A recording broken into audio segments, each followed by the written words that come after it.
Bueno, hermanos, bienvenidos una vez más, un domingo más a nuestra congregación. Hoy, como ya mencionábamos en la oración inicial, es un domingo especial porque recordamos la resurrección de nuestro Señor Jesús.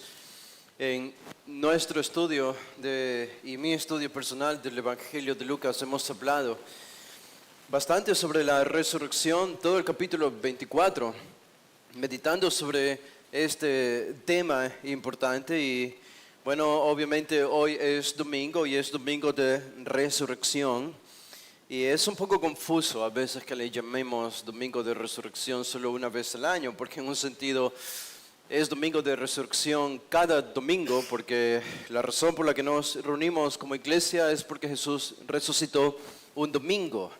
Así que para nosotros cada domingo es un domingo de resurrección. Pero no está mal tener en cuenta que es bueno y es apropiado celebrar este domingo de resurrección una vez al año de manera especial. ¿Por qué? Porque Jesús no resucitó todos los domingos del año. Jesús resucitó un domingo en el año.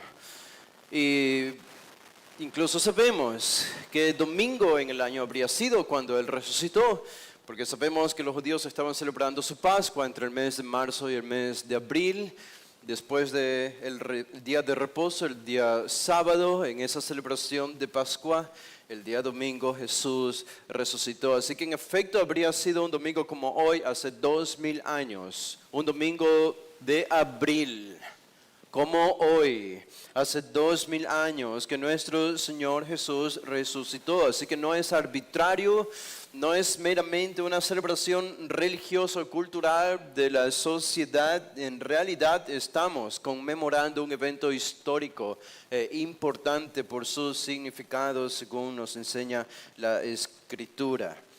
Así que la Biblia, cuando vamos a la Biblia, vemos que la Biblia ni nos prohíbe ni nos ordena celebrar el domingo de resurrección una vez al año, ¿verdad? No encontramos que celebrarán la Semana Santa una vez al año. Y pienso que debido a eso algunos grupos evangélicos se han opuesto a celebrar la Semana Santa, el Viernes Santo y el Domingo Santo, o el Domingo de Resurrección.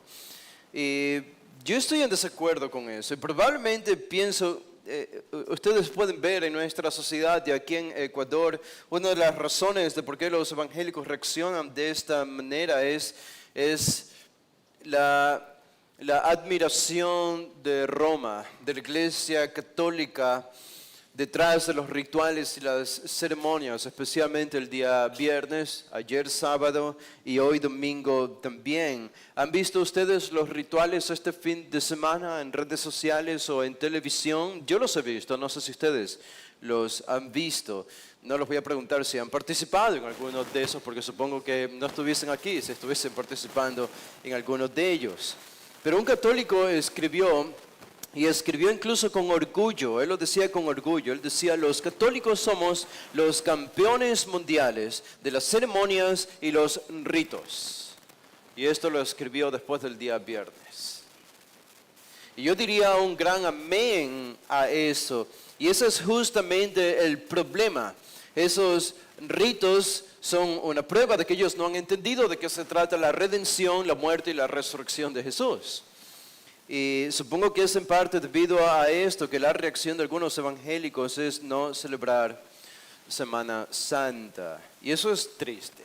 Es triste que evangélicos no celebren Semana Santa. Hay libertad de conciencia en un tema como este, pero puede ser triste. Creyentes que piensan que es malo honrar la resurrección del Hijo de Dios de manera especial una vez al año. Hermanos, no importa si el mundo entero corrompe o distorsiona la celebración de la muerte y la resurrección de Jesús, o si nadie en el mundo le presta atención a una celebración como esta, nunca va a estar mal que un creyente genuino celebre una vez al año de manera especial la muerte y la resurrección del Señor Jesús. Nunca va a estar mal. y mejor que el mundo nos conozca por ser hombres y mujeres llenos de paz y deleite en Dios, antes que nos conozcan por estar malhumorados y quejumbrosos en un fin de semana como este, mirando desde afuera, con los brazos cruzados y el ceño fruncido. Así que tenemos algo importante que decirle al mundo en una fecha como esta, que Jesús resucitó un día como hoy, hace 2000 años, y que nosotros estamos aquí para explicarles de qué se trata esto y de cuál es el significado de este evento. Saben, las personas en el mundo pueden, pensando más en la resurrección, la gente en el mundo puede echarnos tierra en la cara por tratar de vivir y de hablar como cristianos, pero viene la realidad a nuestra mente de que, sin embargo, Jesús resucitó. Podemos pensar que las circunstancias de esta vida pueden volverse contra nosotros al punto de querer rendirnos a seguir viviendo esta vida, pero sin embargo recordamos que Jesús resucitó. Podemos pensar incluso en que Satanás está en nuestro oído recordándonos los peores pecados que hemos cometido con un doble corazón hipócrita. Y sin embargo recordamos que Jesús resucitó.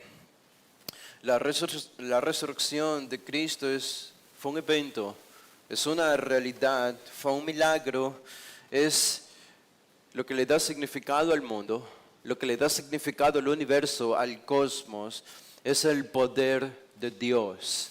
El poder de Dios. Si quieren esto de manera de introducción, para comenzar a empaparnos de este tema de la resurrección, de pocas cosas dice la Biblia que Dios ha ejercido tanto poder como de la resurrección. ¿Sabían eso? Cuando vemos lo que Pablo escribe en Efesios 1, 19 y 20, Pablo dice: conforme a la eficacia de la fuerza de su poder. Noten esa frase. Efesios 1:19, conforme a la eficacia de la fuerza de su poder. Él sigue en el versículo 20, el cual obró en Cristo cuando le resucitó de entre los muertos. ¿Qué énfasis hace Pablo? ¿Qué repetición de palabras? Parece incluso redundancia, pero hay una majestad aquí. Hay un poder sobrecogedor que Pablo quiere comunicarnos. Pablo parece ser repetitivo y redundante, con repeticiones de conceptos y de palabras, pero para él es necesario tratar de manifestar literariamente con estos términos el estupendo acto de Dios al resucitar a Jesús de entre los muertos. Noten que esta frase es interesante y voy a usar la Biblia de las Américas, así que va a ser un poco diferente a lo que ustedes tienen, pero aprovechen eso para entender incluso mejor los textos que vamos a leer y a estudiar. Pero lo que Pablo dice aquí es que él va del poder de Dios a la fuerza del poder de Dios, a la eficacia de la fuerza del poder de Dios. Noten el énfasis allí. Es como decía un autor, es un torbellino de omnipotencia, de poder divino, lo que tenemos allí. Y si hay tanto poder en la resurrección de Jesús, por el poder del Padre, hacemos bien un día como hoy en enfocarnos en un tema como este, la resurrección de Jesús.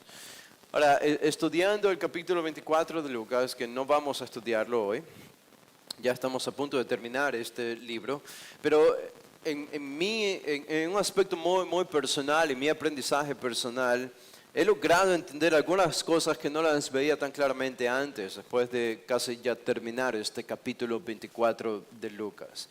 Y he aprendido que hay mucha mayor riqueza, claridad y poder, esas tres cosas. Hay mayor riqueza, mayor claridad y mayor poder cuando estudiamos el Nuevo Testamento con el Antiguo Testamento como su fundamento. Cuando estudiamos el Nuevo Testamento, incluso a la luz de lo que nos muestra ya el Antiguo Testamento, hay mayor información, hay mayor riqueza teológica. Y es por eso que lo que quisiera hacer hoy con ustedes es justamente esto, es estudiar la resurrección de Jesús a la luz del Antiguo Testamento. Ahora, esta sería una empresa demasiado amplia como para cubrirla en un solo sermón. Sería imposible porque hay muchos textos del Antiguo Testamento o varios que nos hablan sobre la resurrección de Jesús. Muchos de ellos son citados por los apóstoles en el libro de los Hechos. Uno de ellos lo leímos en la lectura bíblica en Hechos capítulo 13, pero tenemos el Salmo 16, el Salmo 110, el Salmo número 2, Isaías 53, etcétera, que ya nos hablaban sobre la resurrección de un Mesías en el futuro, eran predicciones. Pero quisiera hacerlo en esta mañana desde uno de estos pasajes que no son tan conocidos, a los que no se les presta por alguna razón mucha atención. No es uno de los principales, pero pienso que tiene mucha riqueza teológica.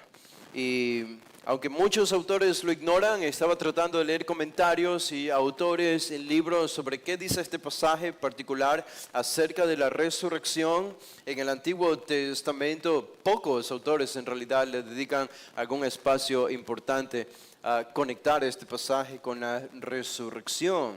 Y creo que eso es en detrimento de nuestro propio crecimiento espiritual y conocimiento doctrinal y teológico. Creo que el tema de la resurrección de Jesús puede ser enriquecido cuando lo vemos a la luz de este pasaje particular en el que nos vamos a enfocar hoy en el Antiguo Testamento.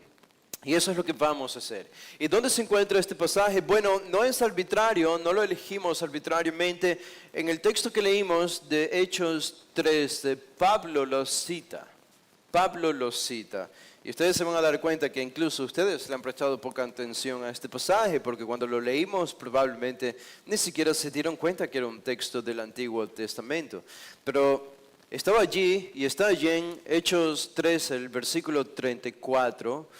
Desde el 33, Pablo predicando allí en la sinagoga a los judíos, Pablo, después de mencionar y hacer un resumen de la historia de Israel y cómo la historia de Israel apuntaba a la necesidad de un Mesías, que es Jesús, a quien Pablo está predicando, ahora Pablo cita algunos textos de manera literal para probar que estos textos hablaban de una futura resurrección de Jesús, del Mesías. Y el primero de ellos es el versículo 33, allí cita el primer pasaje, dice: Dios la ha cumplido a nuestros hijos al resucitar a Jesús, como también está escrito en el Salmo 2, Hijo mío eres tú, yo te he engendrado hoy. Ese es el primer pasaje que Pablo cita del Antiguo Testamento, es el Salmo número 2. Y prueba la resurrección de Jesús. Es una predicción. El versículo 34, Pablo cita el segundo pasaje. Dice: y en cuanto que Él le resucitó de entre los muertos, noten el marcado énfasis, para nunca más volver a corrupción. Para nunca más volver a corrupción. Noten ese énfasis es importante porque Pablo cita de manera intencional este pasaje para probar no solo que Jesús resucitó, obviamente eso es lo principal, pero para enfatizar el hecho de que nunca más volvería a corrupción. Nunca más volvería a corrupción. ¿Y cuál cita? Dice Pablo: Dios ha hablado de esta manera: os daré las santas y fieles misericordias prometidas a David. Si leemos literalmente como está en el griego, os daré las santas y fieles a David. Pueden añadir misericordias, es una palabra importante, aparece en el Antiguo Testamento, así que no estaría mal. Os daré las santas y fieles misericordias a David. Ese es el segundo pasaje. Y Pablo cita esto desde Isaías 55:3. Ahora, este es el texto al que yo quisiera ir con ustedes en esta mañana y tratar de descubrir juntos cómo un pasaje como este apuntaba a la resurrección de un futuro Mesías. Y la pregunta que debemos hacernos es: ¿será que Pablo vio algo que Isaías no vio cuando él mismo escribió? ¿Será que el Espíritu Santo puso algo allí de lo que Isaías no estuvo percatado, pero Pablo, siendo apóstol con el Espíritu Santo y estando inspirado, pudo ver eso y conectó esta idea del Isaías 55:3 con la resurrección de Jesús? Bueno, yo me atrevo a decir que no. Los autores del Nuevo Testamento nunca vieron algo en el Antiguo que los autores del Antiguo no hayan visto primero. Porque ellos fueron sus autores, ellos lo escribieron. Así que mi contención hoy, mi argumento es que Isaías sabía lo que estaba diciendo aquí. Y Isaías conocía las implicaciones de lo que él estaba escribiendo, y esas implicaciones contienen el hecho de que un Mesías iba a resucitar en el futuro. Y eso lo tenemos aquí en Isaías 55, 3. Pero veamos el pasaje entero de Isaías 55 y vamos versículo por versículo para tratar de descubrir, porque a simple vista este pasaje no habla sobre la resurrección de Jesús. Déjenme leerlo para ustedes. Ustedes síganme. Dice Isaías 55:1. Todos los sedientos, venid a las aguas. Y los que no tenéis dinero, venid, comprad y comed. Venid, comprad vino y leche sin dinero y sin costo alguno. ¿Por qué gastáis dinero en lo que no es pan y vuestro salario en lo que no sacia?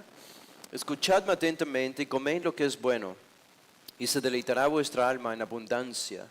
Inclinad vuestro oído y venid a mí, escuchad y vivirá vuestra alma, y haré con vosotros un pacto eterno, conforme a las fieles misericordias mostradas a David. Y aquí lo he puesto por testigo a los pueblos, por guía y jefe de las naciones.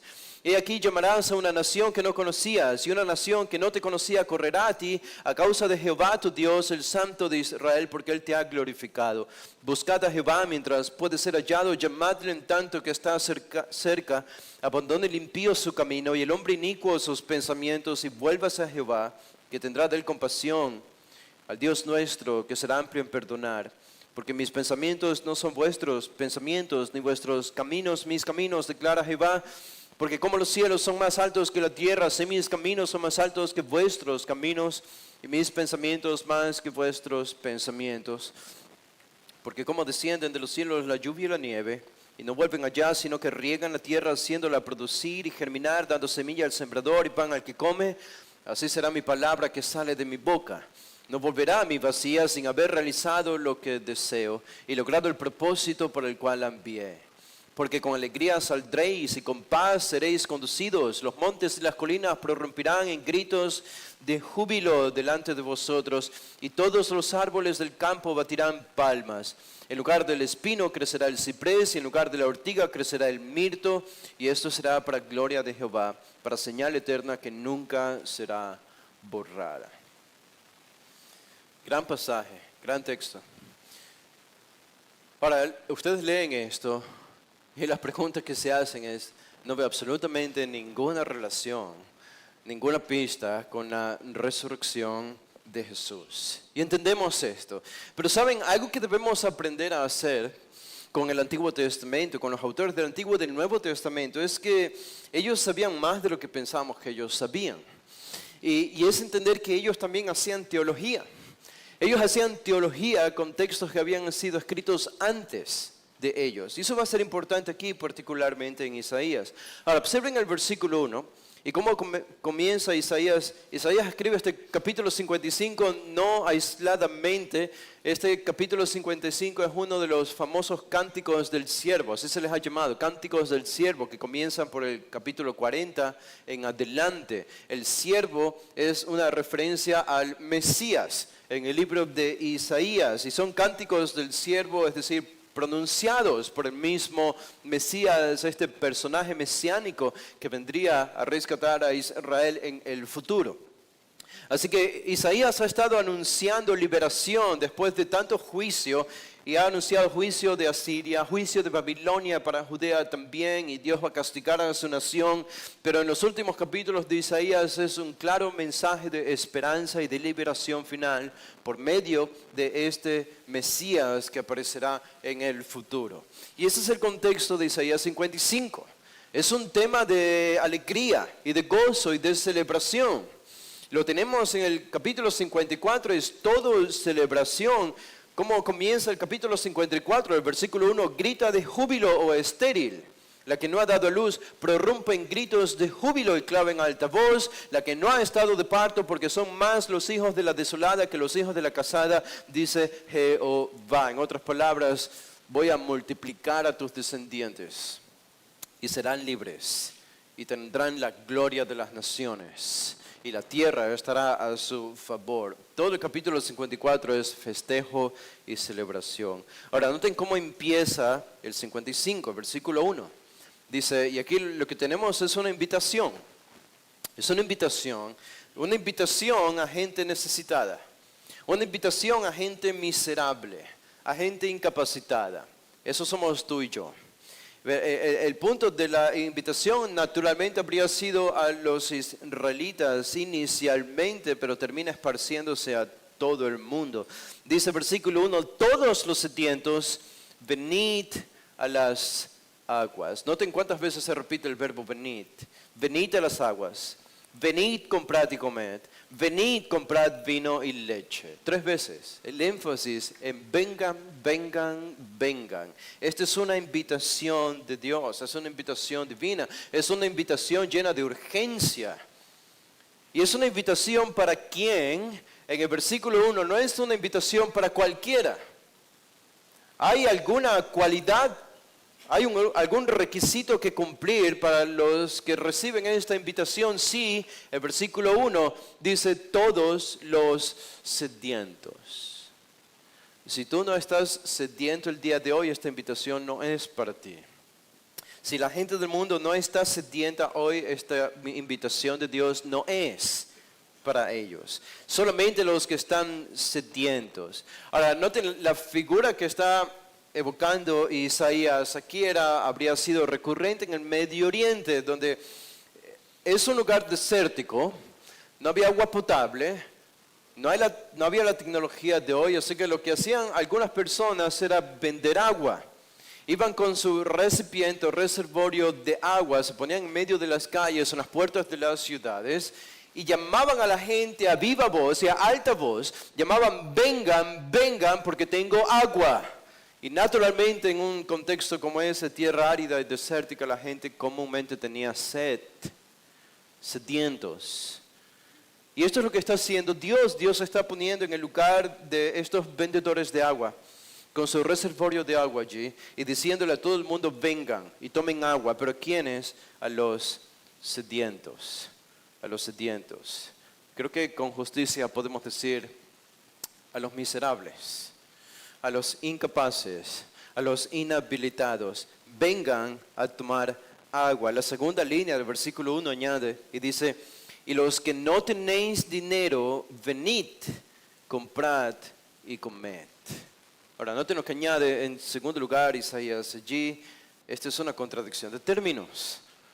Pero en esta contradicción de términos, él añade un segundo requisito para los que reciben esta invitación. No solamente hay que estar sediento, sino que por si esto no fuese poco, tienes que tener completamente una carencia de dinero en tus bolsillos. Dice, y los que no tenéis dinero.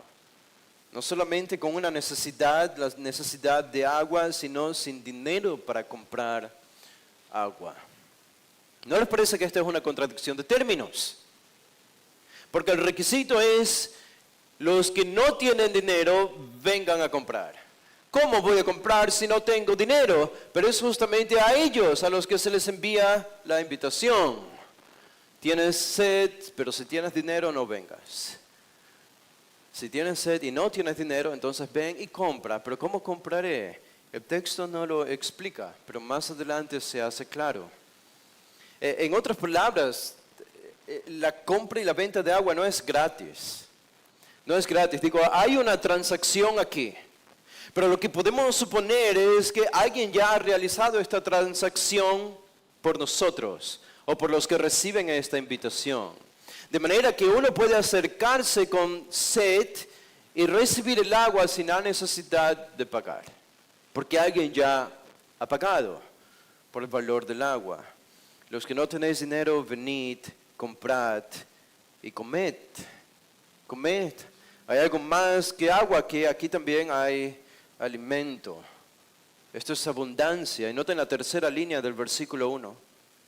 De nuevo repite, venid, otra vez, la invitación.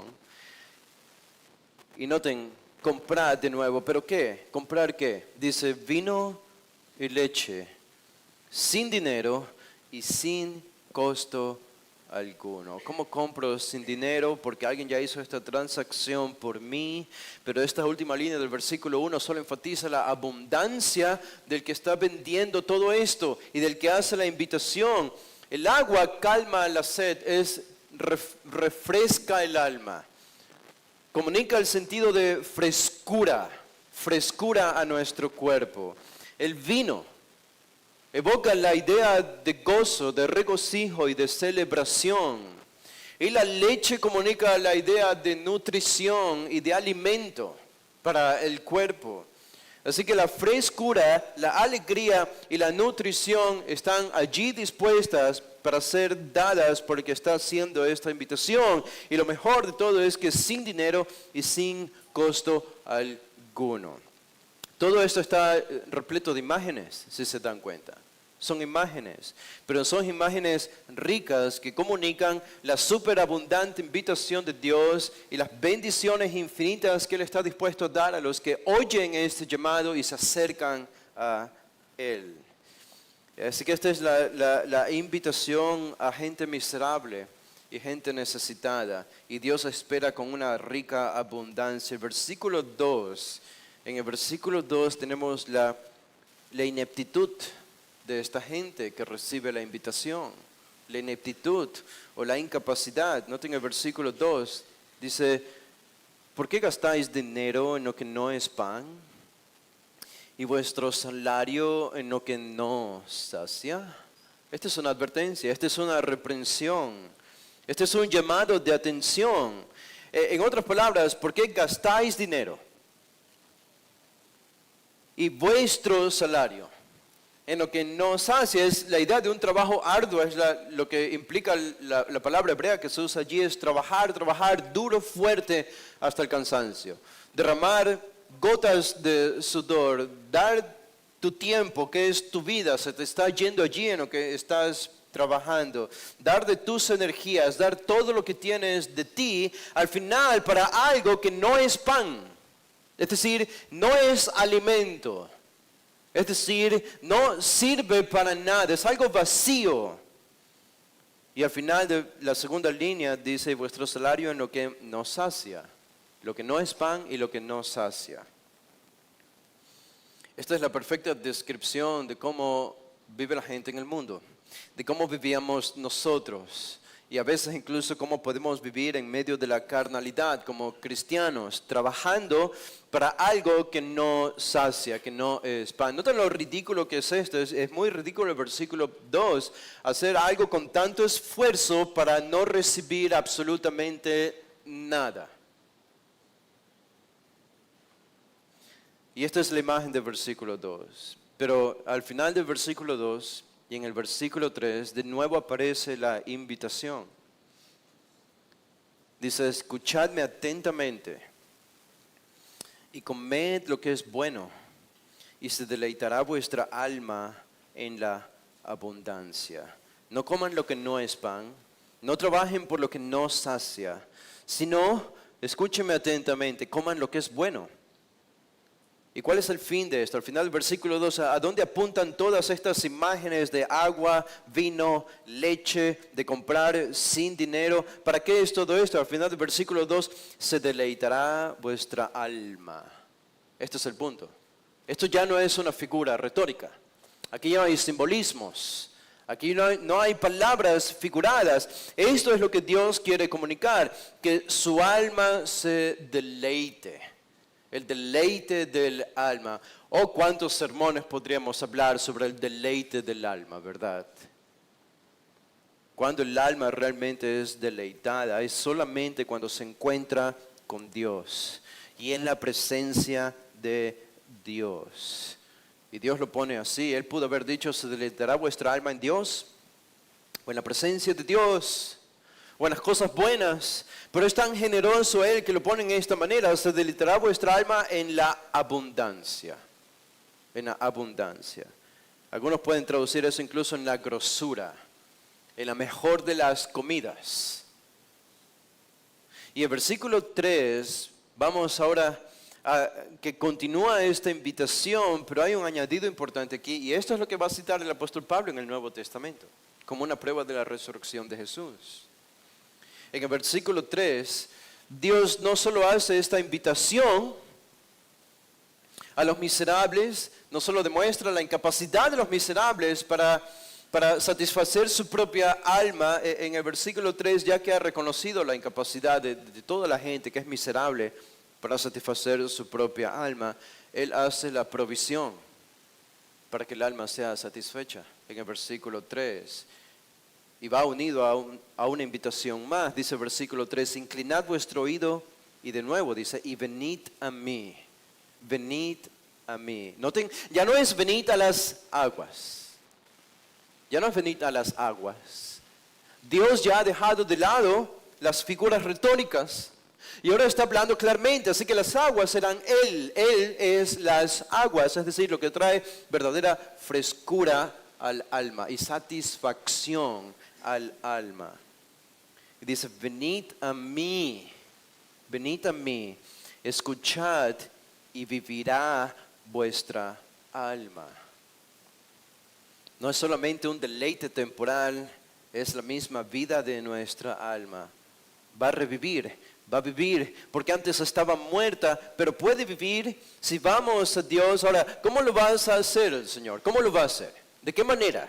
¿Cómo va a cumplir esto? ¿Cómo nuestra alma puede estar saciada? Y dice la segunda parte del versículo 3, y haré con vosotros un pacto eterno. Haré con vosotros un pacto eterno. Y a veces tenemos que pensar, recuerden hermanos, para interpretar la Biblia, tenemos que interpretarla como las personas de ese tiempo la habrían entendido. Repito esto, no sé si ustedes, o a veces no sé a quién enseño, o a los hermanos del APEX en las clases, pero no interpretemos la Biblia como ecuatorianos del siglo XXI, ni como europeos ni americanos del siglo XXI. Eso es un error. Tratamos de entender la Biblia como un judío, un israelita la habría interpretado, porque ese es el contexto en el cual fue escrita. Y cuando Isaías dice aquí, haré con vosotros un pacto eterno. ¿Por qué dice un pacto eterno?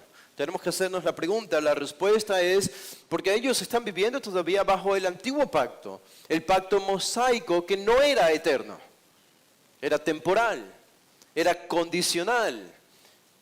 Si hacen estas cosas, recibirán bendición. Si no hacen estas cosas, recibirán maldición. Este era el pacto mosaico. Era temporal y condicional. Pero Dios cambia aquí el paradigma de este pacto e impone un nuevo pacto que es diferente. Dice, y haré con vosotros un pacto eterno. Este va a ser diferente. Este será un pacto eterno. Ahora, ¿de qué pacto está hablando?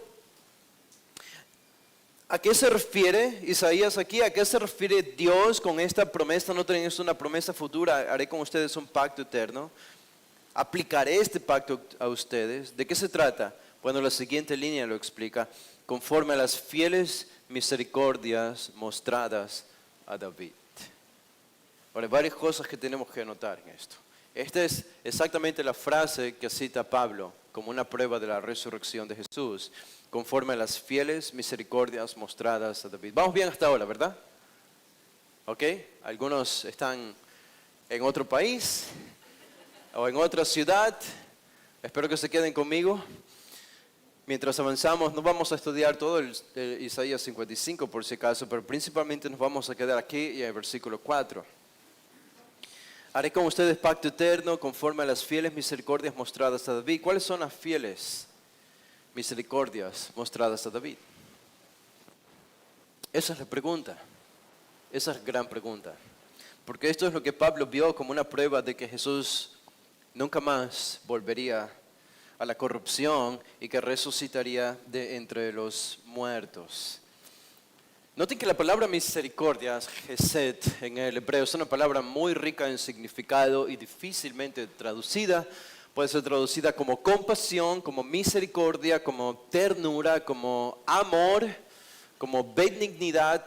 Todas estas palabras explican de alguna manera diferentes facetas de lo que es el Hesed de Dios, esta misericordia divina. Pero noten que está escrita no en singular, sino en plural.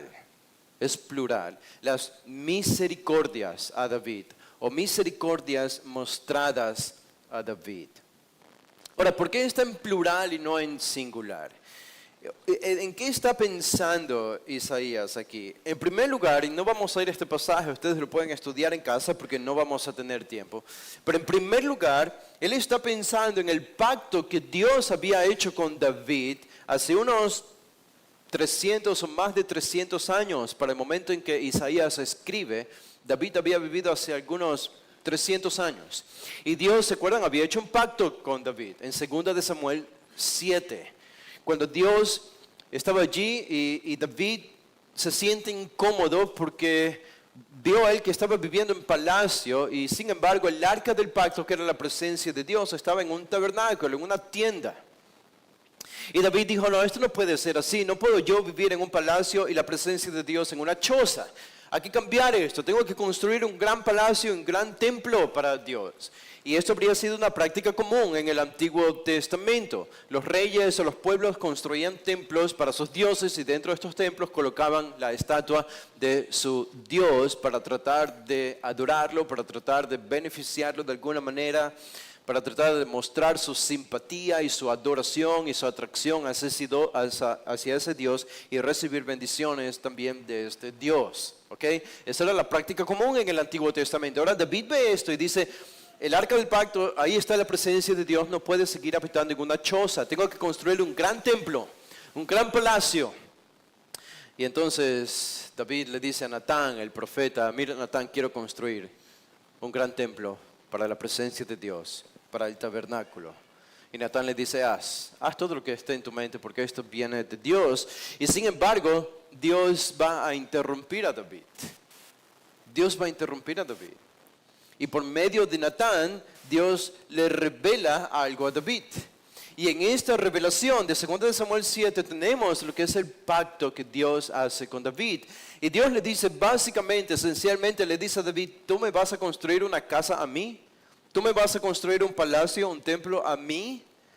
Déjame decirte, David, no, yo voy a construirte una casa a ti.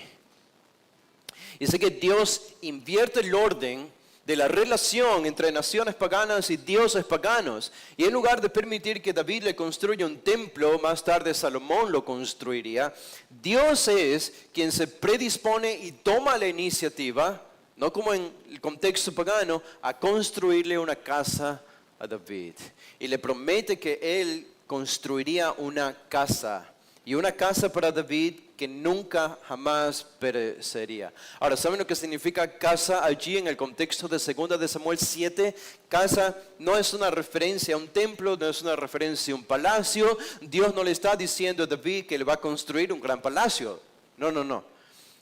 El término casa es linaje. Un linaje. Es decir, te voy a levantar una casa, voy a levantar un linaje tuyo, tus hijos y los hijos de tus hijos, una dinastía que será rey en Israel y que nunca va a dejar de ser rey en Israel, uno de tus descendientes.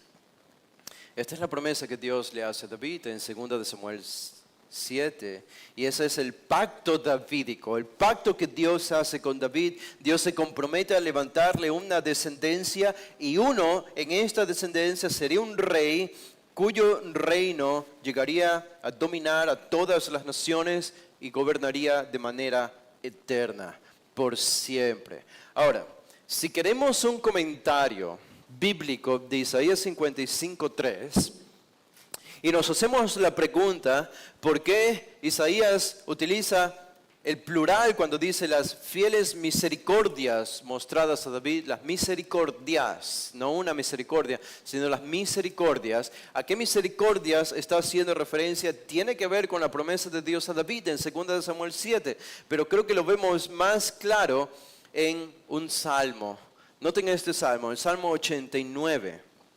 El Salmo número 89. Este es un salmo que está enfocado casi enteramente en el pacto que Dios hizo con David también. Y noten que este salmo comienza con este tema. El salmo inicia, dice el Salmo 89:1, dice, por siempre cantaré, ¿qué dice? De las misericordias de Jehová. Las misericordias, y eso está en plural. Y si atendemos casi al final de este salmo también, o en el versículo, tenemos el versículo 33 al 37, versículos del 1 al 4, tenemos diferentes referencias allí. Pero déjeme leerles los primeros 4 versículos de este salmo. Dice, por siempre cantaré de las misericordias de Jehová. Con mi boca daré a conocer tu fidelidad a todas las generaciones, porque dije, para siempre será edificada la misericordia en los cielos mismos, establecerás tu fidelidad.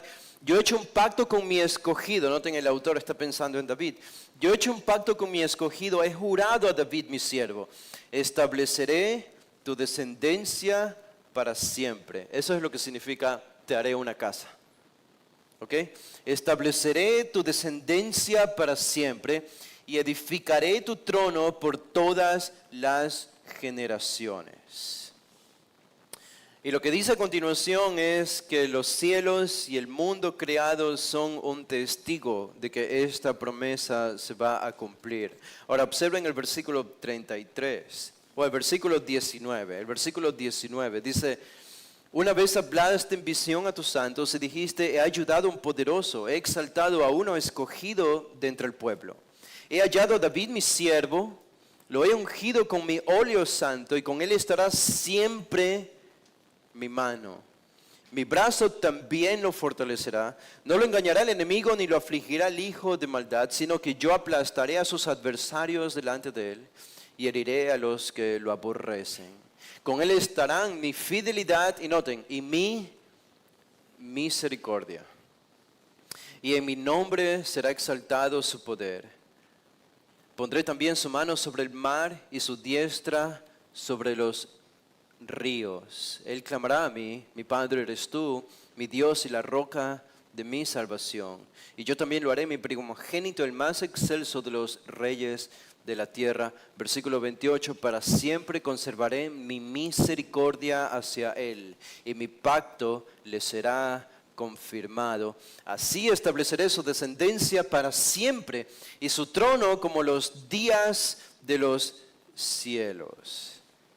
Estas son las promesas y avanzan hasta el versículo, noten el versículo 31 y 32, habla de los descendientes de David, si se rebelaban, él los castigaría, pero versículo 33 dice, pero no quitaré de él mi misericordia, ni obraré falsamente en mi fidelidad, no quebrantaré mi pacto, ni cambiaré la palabra de mis labios.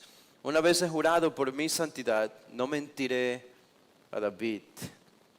Su descendencia, de nuevo se repite, su descendencia será para siempre y su trono como el sol delante de mí será establecido para siempre como la luna, fiel testigo en el cielo.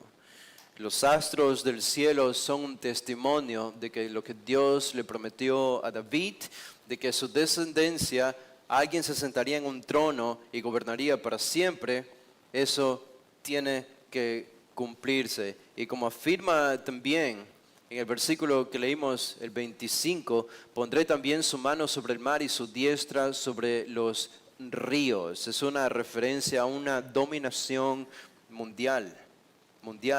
El versículo 49 termina diciendo, ¿dónde están, Señor, tus misericordias, en plural, de antes que en tu fidelidad juraste a David? Ahora, ¿cuáles son esas misericordias? Creo que lo podemos ver aquí claramente. Son dos cosas. Lo que hemos leído en el versículo 24, con él estarán mi fidelidad y mi misericordia. Noten que ahí aparece en singular, ¿verdad? Mi misericordia, ¿cuál? Y en mi nombre será exaltado su poder. Pondré también su mano sobre el mar y su diestra sobre los ríos. Así que el versículo 24 y 25. ¿Cuál es una misericordia de Dios para David?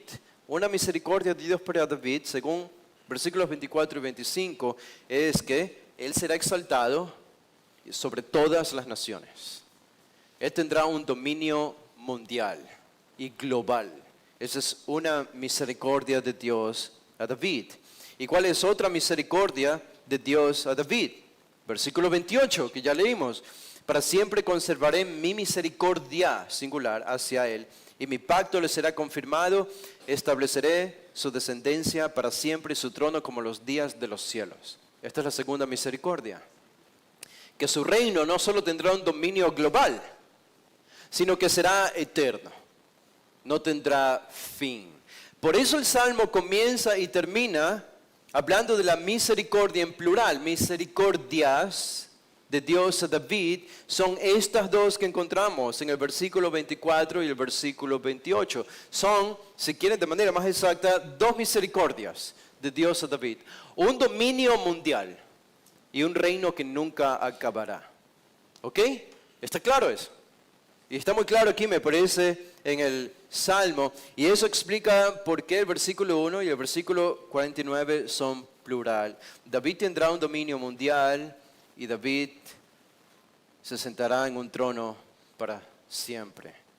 Para siempre. Ahora regresemos a Isaías 55. Entonces, cuando leemos en el versículo 3, dice, inclinad vuestro oído, venid a mí, escuchad, vivirá vuestra alma, y haré con vosotros un pacto eterno conforme a las fieles misericordias mostradas a David. Ya saben ustedes cuáles son las fieles misericordias mostradas a David. Un dominio mundial y que él se va a sentar en un trono cuyo reino no tendrá fin. Estas son las dos misericordias de Dios mostradas a David. Y esto es lo que Dios está prometiendo a quienes, a los sedientos, a los miserables, a los necesitados, a los que no tienen dinero, es especialmente a los que reconocen que son miserables y los que reconocen que no tienen la capacidad de acercarse a Dios, entran de alguna manera, entran a la aplicación de este pacto que Dios hace con David y que aquí lo reitera Isaías en el capítulo 55. Noten lo que dice el versículo 4. Versículo 4 dice, he aquí, lo he puesto, en el original diría, lo he puesto a él. Y aquí lo he puesto a él por testigo a los pueblos, por guía y jefe de las naciones. Lo he puesto por testigo a los pueblos y por guía y jefe de las naciones. Ahora, escuchen esto, hay dos conceptos allí que leyéndolo superficialmente no lo podemos ver. Pero hay dos conceptos que Isaías está uniendo aquí que sería casi innovador en el Antiguo Testamento. Por un lado dice que lo pondrá como testigo a los pueblos. ¿Qué significa esto? Bueno, este es un tema del que Isaías ya ha hablado. Cuando habla del siervo o del futuro Mesías, habla como si él fuese un profeta y como que si fuese a hablar a las naciones. Ustedes pueden corroborar esto en casa, les doy los pasajes en Isaías 42, 1 al 4, 49, 2 al 3, 54 y 49, 1. Aparece este siervo que es el futuro Mesías hablando a los pueblos, en otras palabras, siendo como un testigo a los pueblos acerca de la verdadera salvación, acerca de quién es Dios y lo que necesitan para venir a Dios. Así que el Mesías o este David es un testigo a los pueblos. Pero en segundo lugar hay otro concepto al final del versículo 4, y por guía y jefe de las naciones. También, es decir, como rey, como líder de las naciones. Así que tenemos dos ideas unidas aquí. La idea del siervo de Isaías, que es el Mesías, que proclama la palabra de Dios. Y la idea de un rey davídico al final de este versículo 4. Estas dos ideas las une Isaías aquí en el versículo 4 y él está describiendo a un solo personaje. Ahora, la pregunta que nos hacemos nosotros es, ¿cómo Pablo entendió que Isaías estaba hablando de Jesús y que esta es una referencia a Jesús? Solo para recordarles lo que el apóstol Pablo dice en Hechos el capítulo 13, él dice en el versículo 34 de nuevo, él dice, y en cuanto a que le resucitó de entre los muertos, para nunca más volver a corrupción, ha hablado de esta manera. Isaías 55:3, os daré las santas y fieles misericordias a David. Como esta promesa, ya sabemos lo que son las santas y fieles misericordias a David. cómo esta promesa de que Él tendría un reino global y de que su trono sería un trono sempiterno que nunca tendría fin, se relacionan con la resurrección de Jesús. Pablo es un teólogo. Él está hablando a judíos que conocían muy bien Isaías, el Antiguo Testamento. El problema es que a veces nosotros no conocemos muy bien el Antiguo Testamento y no podemos hacer esas conexiones, pero ¿saben lo que está implícito aquí? Esto es lo que está implícito. Déjenme mostrarles rápidamente. En Isaías, lo que ya ha dicho Isaías, en el capítulo 9, por ejemplo, solo 2 pasajes aquí. En el capítulo 9, ¿qué ya ha revelado Isaías sobre este personaje? Él dice en el versículo 6, Isaías 9:6, porque un niño nos ha nacido, un hijo nos ha sido dado, y la soberanía reposará sobre sus hombros. Esto es 300 años después de David. Y la soberanía reposará sobre sus hombros y se llamará su nombre admirable, consejero, Dios poderoso, Padre eterno, príncipe de paz. El versículo 7, el aumento de su soberanía y de la paz no tendrán fin sobre el trono de David y sobre su reino, para afianzarlo y sostenerlo con el derecho y la justicia desde entonces y para siempre. El celo de Jehová de los ejércitos hará esto. Así que Isaías, que ya nos ha dicho, antes de Isaías 55, ya nos ha dicho que un niño va a nacer y que este niño tendrá todos los atributos de Jehová, el Dios del cielo, y será un descendiente de David en el versículo 7 y gobernará sobre el mundo entero de manera eterna. Y ustedes van al capítulo 11 de Isaías, otro pasaje bien conocido. Isaías el capítulo 11, y dice versículo 1, y brotará un retoño del tronco de Isaí, este es el hijo, el papá de David. Y brotará un retoño del tronco de Isaí, y un vástago de sus raíces dará fruto, y reposará sobre él el espíritu de Jehová, espíritu de sabiduría y de inteligencia, de consejo, de poder, de conocimiento y de temor de Jehová. Se deleitará en el temor de Jehová y no juzgará por lo que vean sus ojos, ni sentenciará por lo que oigan sus oídos, sino que juzgará al pobre con justicia y fallará con equidad por los afligidos de la tierra. Herirá la tierra con vara de su boca, y con el soplo de sus labios matará al impío. ¿Cuándo va a suceder esto? Yo no veo que Cristo esté matando a los impíos el día de hoy. Yo no veo que se haga justicia contra los inocentes el día de hoy. Hay sufrimiento y hay injusticia, y los jueces son injustos en todo el mundo. Así que esto es algo futuro. Dice el versículo 5, la justicia será ceñidor de sus lomos y la fidelidad ceñidor de su cintura. Y dice que incluso el reino de este personaje mesiánico que vendrá de los lomos de David impactará no solamente la justicia en el reino humano, sino también la justicia en el reino animal. Los animales van a cambiar su comportamiento. El versículo 6 dice, el lobo morará con el cordero y el leopardo se echará con el cabrito. El becerro, el leoncillo y el animal doméstico andarán juntos, y un niño los conducirá. La vaca y la osa pasarán sus crías, se echarán juntas, y el león como el buey comerá paja. El niño de pecho jugará junto a la cueva de la cobra, y el niño destetado extenderá su mano sobre la guarida de la víbora. No dañarán ni destruirán en todo mi santo monte, porque la tierra está llena del conocimiento de Jehová, como las aguas cubren el mar. Esta es una referencia a este reino mesiánico que todavía no lo vemos y no lo podemos palpar. Pero saben, este capítulo 9 y capítulo 11 que nos hablan de este futuro rey mesiánico que viene de los lomos o descendencia de David, también va a ser lo que solo 2 capítulos antes del capítulo 55 Isaías nos ha dicho que va a ser el capítulo 53. Isaías 53 es el siervo sufriente, el que muere, el que da su vida. Y se habla de expiación en Isaías 53. Así que habría sido claro para un judío que entendía bien que este personaje iba a morir, porque se usa el lenguaje de expiación, un animal llevado para el sacrificio. ¿Cómo unimos las dos ideas? De que por un lado Isaías nos va diciendo en el capítulo 9 y 11 que tendrá un reino, que será el hijo de David y que impactará impactará la justicia en el reino humano y la justicia en el reino animal, y todo va a ser transformado por un reino de este hombre que no va a terminar jamás. Y en el capítulo 53 Él nos dice que este Mesías va a morir también. Va a morir, va a sufrir, sufrirá. Cuando llegamos 2 capítulos después del 53 al 55, se nos dice en este versículo 3 que hablándole a esta gente, haré con ustedes un pacto eterno conforme a las fieles misericordias mostradas a David. Reitera la idea de un reino global y eterno. Pero el versículo 4 dice, aquí lo he puesto a él por testigo a los pueblos, por guía y jefe de las naciones. El versículo 4, hermanos, no es una referencia a David. David ya había muerto hace 300 años.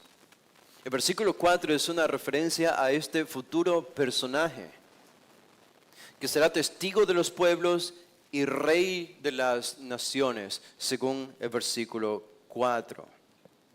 Cuando Pablo, por tanto, cita Isaías 55:3 y cita que las misericordias mostradas a David son una prueba de la resurrección de Jesús, Pablo no está diciendo otra cosa, sino reconociendo el hecho de que este personaje que sabíamos que iba a morir por Isaías 53 y que murió, como todos los judíos bien sabían que fue crucificado, ese mismo personaje de quien se decía que va a gobernar todas las naciones y de manera eterna. Y la pregunta es, ¿cómo? ¿Cómo un rey va a gobernar en el futuro de manera global y eterna estando enterrado en su tumba? No tendría ningún sentido. La única manera en la que esta profecía pudiese cumplirse es que si este siervo sufriente que murió en el capítulo 53, lo vemos resucitado en el capítulo 55 de Isaías, y está listo ya para gobernar y transformar todas las cosas. Lo que está diciendo Pablo aquí es que Isaías 55:3 supone la resurrección de Jesús. Y noten que el énfasis de Pablo fue en para nunca más volver a corrupción. Nunca más volver a corrupción. Esto es lo que prueba Isaías 55. Y por eso el énfasis de Isaías y las misericordias mostradas a David está en lo eterno, como leímos en el Salmo 89 y 2 de Samuel 7. Es lo eterno. Él gobernará eternamente, un reino sempiterno, un reino que no tendrá fin. La luna es testigo y el sol es testigo de que este reino jamás terminará. Y por eso Pablo dice que esta es la prueba de que él nunca volverá a corrupción. Noten el contraste, nunca volverá, siempre reinará. Nunca volverá a corrupción, siempre reinará. El cielo es testigo, el sol y la luna son testigos de que Él reinará por siempre y eternamente. Así que Isaías 55 es una prueba de que Jesús iba a resucitar. ¿De qué manera? Bueno, simplemente siguiendo el canal teológico que marca Isaías por medio del capítulo 9, capítulo 11 y el 53, este siervo muere después de decirnos que va a reinar, y en el 55 reina de nuevo sobre todas las naciones, cumpliendo el pacto que Dios hizo con David, o la promesa que Dios hizo con David. Es simplemente el hecho de que un rey muerto no puede reinar. Esa es la lógica que Pablo está usando. Un rey muerto no puede reinar. Y mucho más, un rey muerto no puede reinar por siempre.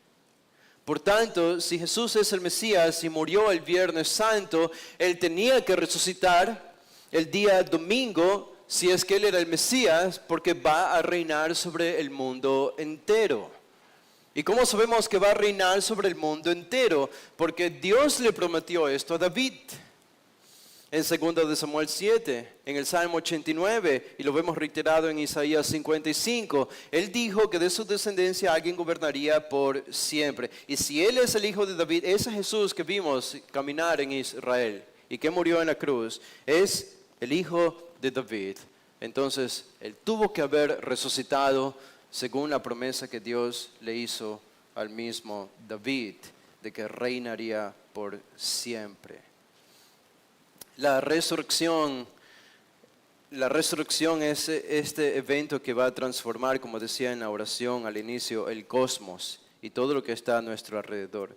Cuando hablamos de la resurrección de Jesús a la luz de Isaías 55, ¿saben? Estamos hablando de la transformación de todo lo que hay a nuestro alrededor, de las relaciones personales, de las relaciones con los animales, de nuestra relación con la creación, de nuestra relación con Dios, de la relación entre las naciones, el ambiente, la sociedad, la civilización, va de camino no hacia una era caótica. Si vemos el final de todo, nuestra civilización está en camino hacia una era gloriosa, a una futura gloria que nos espera en el futuro. Esto es lo que dicen las profecías y esto es lo que marca el inicio, comenzando con la resurrección de Jesús.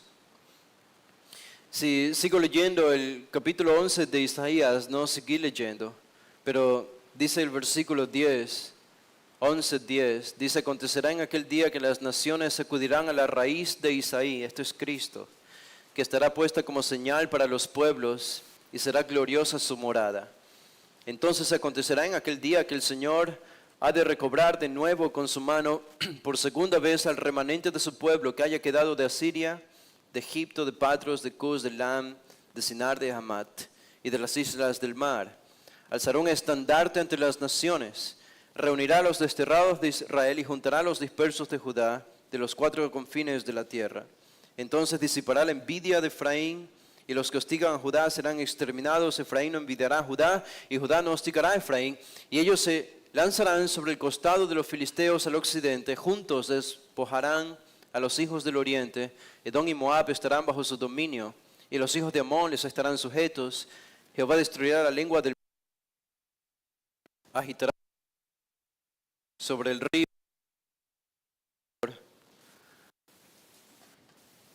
lo partirá en 7 arroyos y hará que se pueda pasar en sandalias.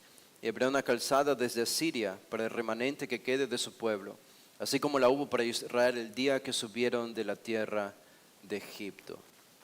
Todo esto es futuro, hermanos. Es la restauración de Israel y es la restauración de las naciones, que todas vienen a estar bajo el dominio de Cristo.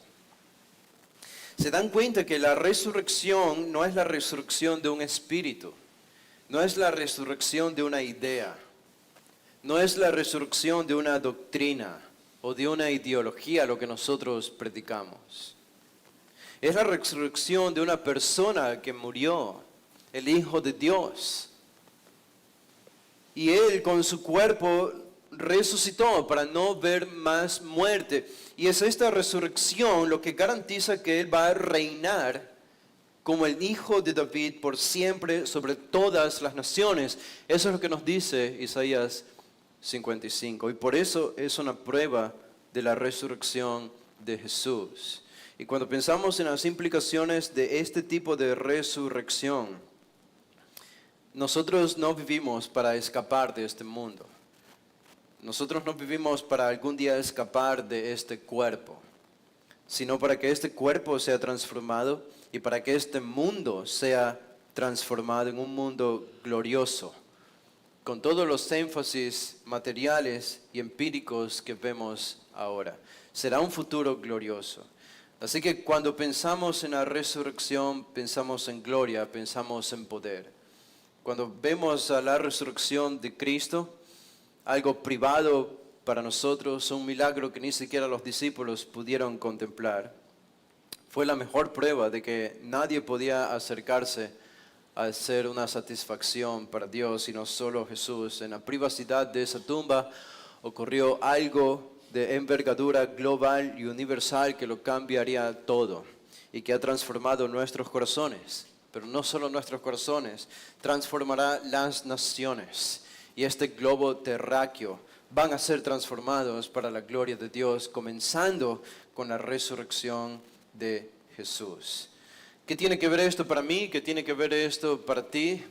Nuestra vida cristiana debería cambiar a la luz de la resurrección de Jesús. Tenemos esperanza, podemos celebrar todos los días. Tenemos la solución para nuestros pecados.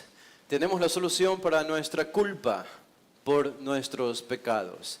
Tenemos la solución para las injusticias que podemos recibir en este mundo. Tenemos la solución para los robos y los maltratos. La solución incluso para la muerte. La solución para cualquier tipo de tragedia que podamos experimentar se encuentra en lo que sucedió en lo secreto de esta tumba entre el Padre, el Hijo y el Espíritu Santo, cuando Cristo fue levantado de entre los muertos. Esa es nuestra victoria final. Ya vencimos, ya ganamos. No tenemos que luchar, tenemos que vivir simplemente para Dios, pero la victoria ya es nuestra, porque Él ya resucitó.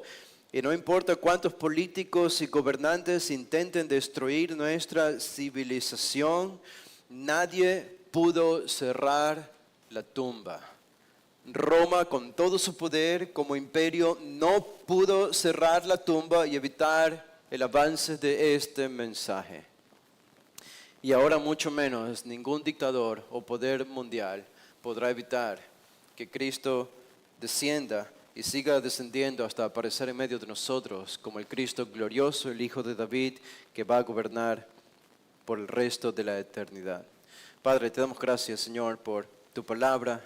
Te damos gracias por la resurrección de Jesús.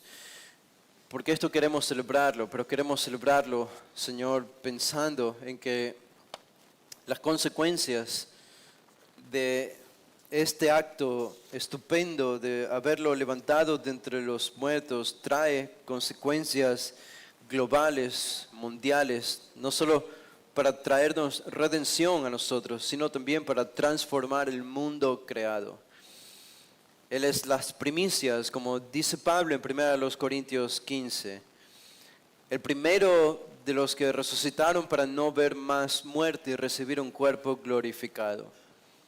Y cuánto ansiamos estos cuerpos glorificados, Señor, y cuánto ansiamos morar en este cielo nuevo y tierra nueva, incluso en el reino milenial de Cristo, para servirte, para contemplar tu reino, para administrar este reino bajo tus órdenes, bajo tu soberanía.